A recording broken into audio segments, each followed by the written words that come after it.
Hey there, Lala here. In this Q&A, I'll be answering questions from part 1 and 2 of my no-tape mouth taping videos, which I'll just call no tape for short. Here's a list of questions I'll be responding to in case you want to just jump to a specific one. In part 2, the safety strap video, I left out some important information and demonstrations, so I'm going to be answering those questions first. Number 1, what exactly is the solution for excessive saliva? Number 2, can you demonstrate the mouthpiece? Yes, and I'm so sorry I didn't do that for you in the last video. Number 3, can you use a small drill to make the holes? And these questions are from the original no tape video, so general questions that will apply whether or not you use a safety strap or have saliva issues.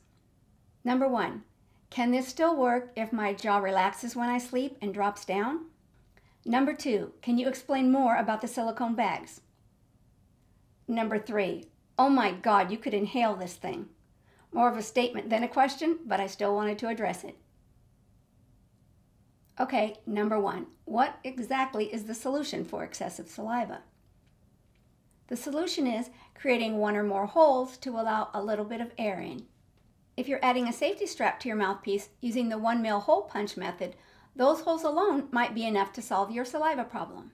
If it doesn't, don't make your safety strap holes larger. Just use that 1 mil hole punch to create another hole or maybe 2 and just test it and see how that works. If you do the needle method to attach your safety strap, you'll definitely need to add some 1 mil holes to let a little air in because those needle holes aren't letting any air in. So that was a good solution if you didn't have saliva issues. Since one of the jobs of your salivary glands is to moisten your mouth while you sleep and protect your teeth from decay, it's likely your salivary glands will begin to adjust on their own once they don't have to compensate for that overly dry mouth caused by sleeping with your mouth open. That's exactly what happened for me. Number 2, can you demonstrate the mouthpiece? I don't know why I didn't do that last time. Okay, here's one. It's the single thread, that kind of little clip. And these holes are really high, so I don't have any additional holes, just these 2 that go over my teeth.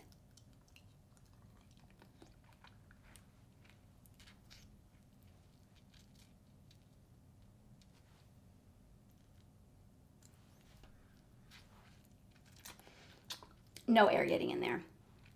That's just the needle punch method, so those holes are too small to let any air in. But I just wanted to show you that one with the safety strap and the clip. All right, here's this one that has the thread, doubled and coming through the center. All right, let's try that.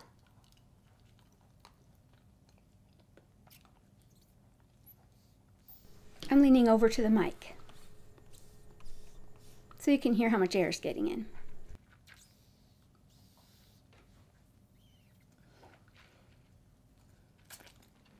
So the reason that you're using the 0.30 dental thread on this one is because having 2 holes right here at the center of your mouth is going to let the most air in.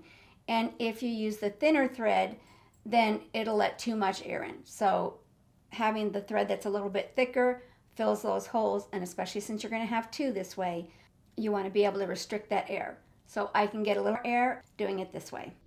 And just a reminder, these 2 do the exact same thing, these 2 clips. This stretch clip just gives you a little more range, and this is just simple as can be. Now let's make a few mouthpieces with saliva reducing holes and try those out too. Be sure to use this 1 mil hole punch. It'll be linked in the description. All right, here's the one that looks like this with just the 1 hole. I'm going to move next to the mic.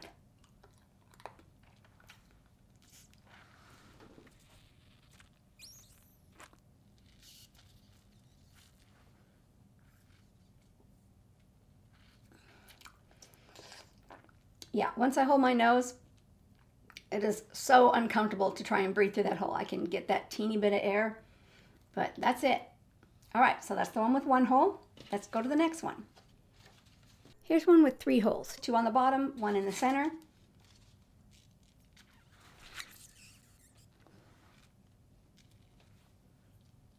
I feel like the holes that go over your teeth let even less air in. So if you put 1 in the center and it was too much, either lower it down a little or raise it up. Maybe just add 1 hole at a time. And they don't have to be even. You can put 1 hole in the middle and then 1 off to the side and see how that does. Anyway, again, you're not breathing through this. This is one I actually didn't try before. I just got curious as I was drawing the little dots on here. So I have one that's a little bit higher, not quite at the middle, and then a bunch along the bottom. When I felt like I was having a little bit too much saliva, it always seemed like it was down here at the bottom. So that may not be the case for you, but that's always how it was for me. I probably could have started with fewer, but let's see.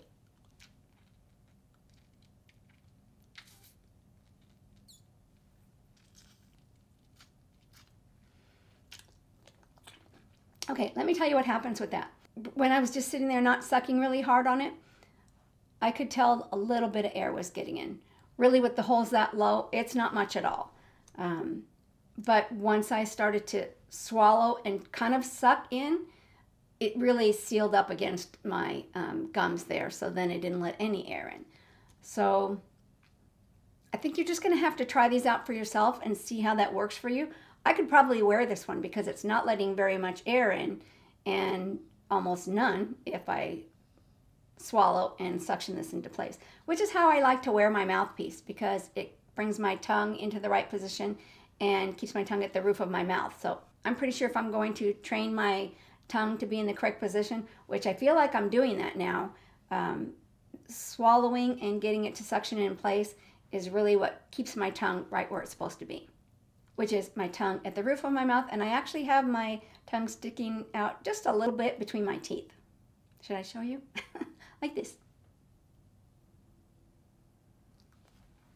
Okay, maybe you don't need to see that. Number 3, can I use a small drill to make the holes? The simple answer is no, and let me show you why.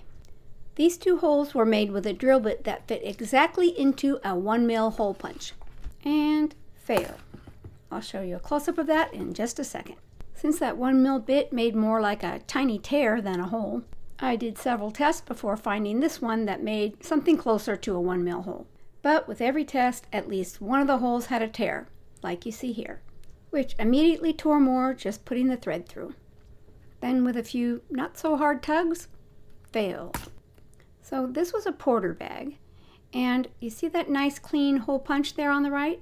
That's the 1 mil hole punch, which always performed beautifully. These other 2 sets of holes on the right here were from earlier tests, quite a long time ago, from when I did side-by-side testing with the hole punch and needle. But these drill bit holes were the worst fail I've had in any of my testing. See those white rings around each of the drill holes? That's where the bit weakened the silicone. So please don't use a drill bit, it just isn't safe. Now the general questions from the no tape video. Number 1. Can this still work if my jaw relaxes and drops when I sleep? Early on, I found my jaw relaxing too much too sometimes. I ended up making a mouthpiece that was a little taller to still cover from my upper gums to my lower gums. So if you're someone whose jaw relaxes when you sleep and your mouth drops a little bit, take your height measurement in that relaxed position. So if it's like this, measure that. So I actually started off, my perfect size mouthpiece is 1 1/4 inches, and when I measure from here to here, it measures 1 1/2. So I ended up trimming it down to get it to fit, and it ends up being 1 1/4. So for my taller mouthpiece, I made this 2-inch one out of the back of the Honest Goods bag. So it's a little bit thicker, but still just as soft. I'll talk more about the back side of the Honest Goods bag in just a minute when I explain more about the bags. And if your mouth starts to be trained in the proper position, that mouthpiece is going to probably feel loose, and then you'll just take it out and trim it down or go back to your regular size mouthpiece. Number 2, can you explain more about the bags?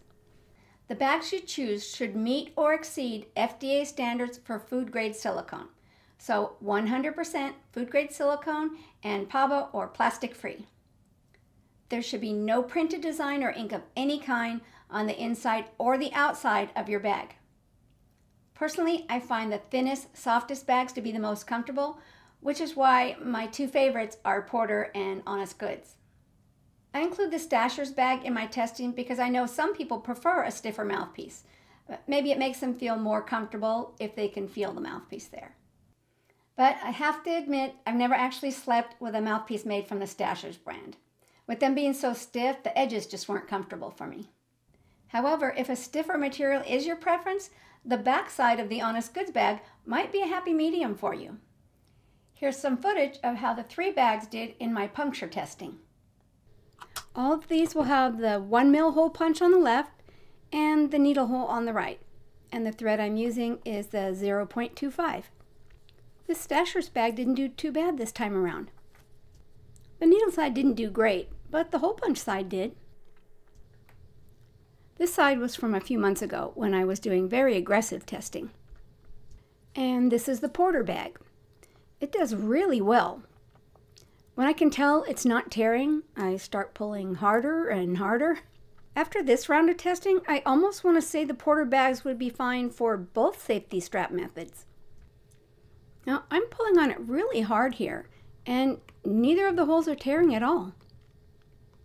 But in the most aggressive test I did for the prior video, it did tear a little, as you can see here, which is why I didn't give it a thumbs up last time. But this is such a nice bag, so I'm going to say, now that you've seen this, you can decide for yourself if you think it's okay for the needle method. And here's the front side of the Honest Goods bag.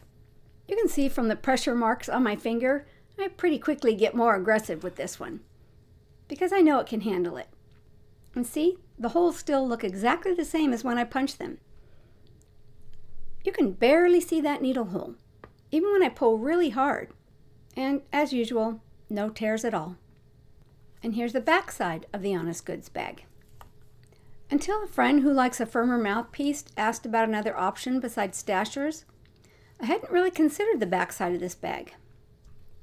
This is actually the second test I was doing on this piece, because when I looked at the holes, I thought maybe I hadn't been rough enough. Look, I even put my hand up there to brace my contraption. I was pulling so hard. Look at the marks this is leaving on my fingers. See what I mean by self-healing? I couldn't really see the needle holes with my naked eye, so I was having a little trouble finding an angle where I thought all 4 holes would show up. Anyway, you can really see on this frosted side how the needle holes just seal right back up. If this testing kind of stuff interests you, I have an unlisted video of I think it was the earliest testing. I'm not sure what else to say about the bags. I hope I covered what you wanted to know. If not, maybe comment with a specific question and I'll answer more directly. And our last question from the no tape video, number 3. Oh my God, you could inhale that thing. More of a statement than a question, but I wanted to address it. Yes, if you really wanted to inhale it, you probably could. But the whole reason this works so well is because you can't inhale with this mouthpiece in place. You can't even get a breath. Here's the original mouthpiece with no holes and no safety strap.